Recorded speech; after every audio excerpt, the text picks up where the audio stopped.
let's talk about the Legacy. The Legacy has been off the channel for a bit, and there's a couple reasons why, so we're going to be going over those today. So first of all, as you know, the Legacy looked good, but it has been running too well, because we focused most of our efforts on the paint job in the beginning, because that's basically what was wrong with it, because the engine was running fine. It was stock, completely bone stock, ran fine, and then we started developing exhaust leaks and stuff. Heads blew out, or the exhaust headers blew out. So we got new of those, and then it started to lose power and everything. Power steering pump started leaking all this stuff, so we're like, okay, lots of stuff is going wrong. Car looks good. Let's just rebuild it. Let's get a full engine rebuild. So we got a quote from a couple guys that know how to work on these Legacies, and we started going through the process for rebuilding it. We took it up to a shop in Lakewood, and that's where it has been for a while. I hadn't driven it for a while because I didn't want to drive it since it felt like it was misfiring, and I didn't want to break anything while it still ran. Even though we were getting a rebuild, we're still using the same block and everything. The initial plans for the rebuild were to just machine the old heads, the old single overhead cam heads, and just repair anything in the engine that needed to be repaired, and get any new parts that we needed. And then as it started to get deeper into the rebuild, what we thought we were going to need, we found out the parts are going to be a lot more than we expected before. Fine, we'll pay the extra money, we'll take the extra time, but then we realized we could go another route, which would get us a lot more parts a lot more quickly and have a lot more availability for possibly a bit cheaper.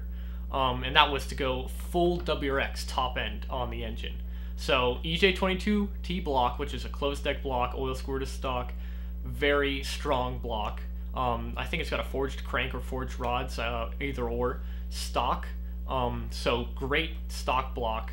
But the main thing on that engine is that the heads are pretty crappy. So we're like, why not go WRX heads, WRX intake manifold. I've already got a WRX intercooler and a WRX turbo, and WRX ECU and all the other parts for that.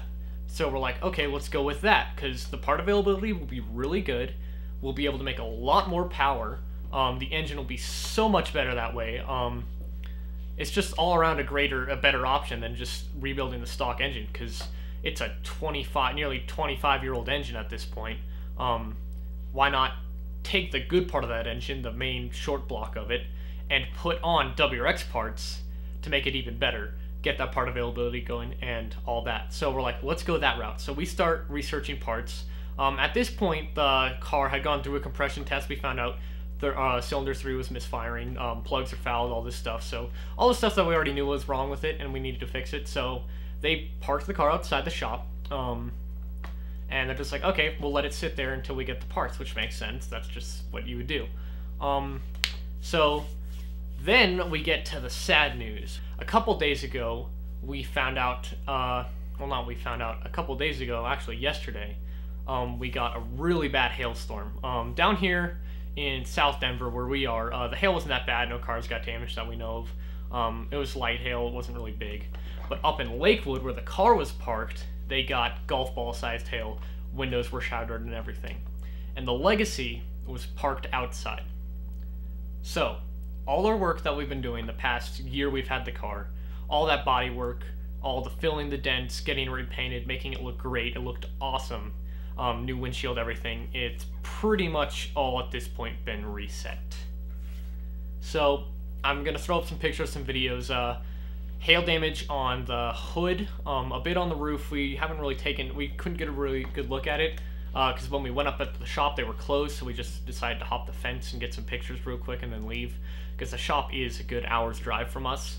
So I went over there, I hopped the fence, I took a look. Hood, obviously hail damage. Hood scoop just completely ripped through by hail. It's been completely destroyed, there's no salvaging that thing. Windshield shattered, there's just cracks all over it from where hail hit it. The little metal trim pieces on the side actually aren't that bad, but that might just been because they were dented before. But I didn't really care about those. The plastic trim on the A-pillars, I think those are the A-pillars, had a bunch of cracks in it. We can get that plastic trim though. Sunroof has been shattered for a while, but it just got even worse because of the hailstorm. Back windshield, or I guess back window, is fine. The sides are pretty good. There's a little dent in one of the fenders, but I think that was there already, to be honest.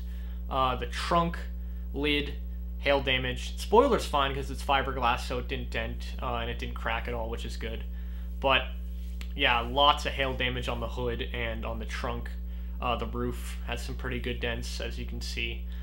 So that's where we're at. Lots of plastic pieces destroyed. We spent so long just working on it, getting it to look awesome, and of course Mother Nature has to come and screw us over, just destroy the car in just one fell swoop. So right now we're still focusing on the rebuild. The WRX stuff is still going to happen. We don't know when it's going to be completed or anything, because it is like an unorthodox build. It's not really done too much, because you have to adapt. We're using a WRX ECU so that we can go from OBD1, which I have now, which has got no tuning options, to OBD2, so we can tune it a lot better, use it a lot better. I can get an access port eventually, but just that wiring is going to take a bit. We got to get parts together, which is also another thing, because we're not sure if we can use USDM WRX heads. I know for sure we can use EJ20G, which came on the JDM Legacy and JDM WRXs, and I think, no, just the JDM WRXs and Legacy. So we might have to get those parts shipped, but it's not too much more expensive comparatively. But yeah, so we're just tracking down parts for that right now. But it's very sad what has happened to the Legacy. It's been through a lot. Every time we get up, like, bought the car, ran alright, ran pretty good. Paint looked terrible, everything looked terrible, as you guys know when we first got it. Painted, looks awesome, everything's perfect, starts running bad. Okay, one pro, one con. Let's repair the engine so I have an awesome car. Oh, while we're repairing the engine, paint gets destroyed because of hail. All the bodywork gets destroyed. So that's where we are right now. Just wanted to give you guys an update on the Legacy. I've been doing some live streaming recently, just in Forza, and I've been working on a couple videos of other people's cars and stuff like that. But I've just sort of been not able to film personally a lot of videos because of the Legacy being in the shop and everything, and I just don't have any form of transport. But yeah, that's where we are right now. Thanks for watching this video. I'm sorry if it disappointed you, but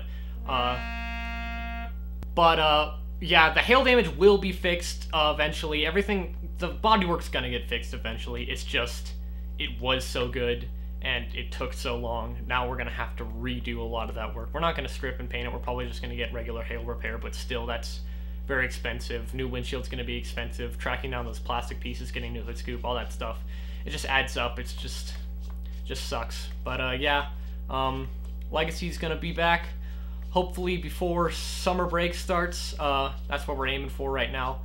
So it might not look the best at that point, but it sure as hell will run awesome. So thanks for watching, guys. I will see you guys later.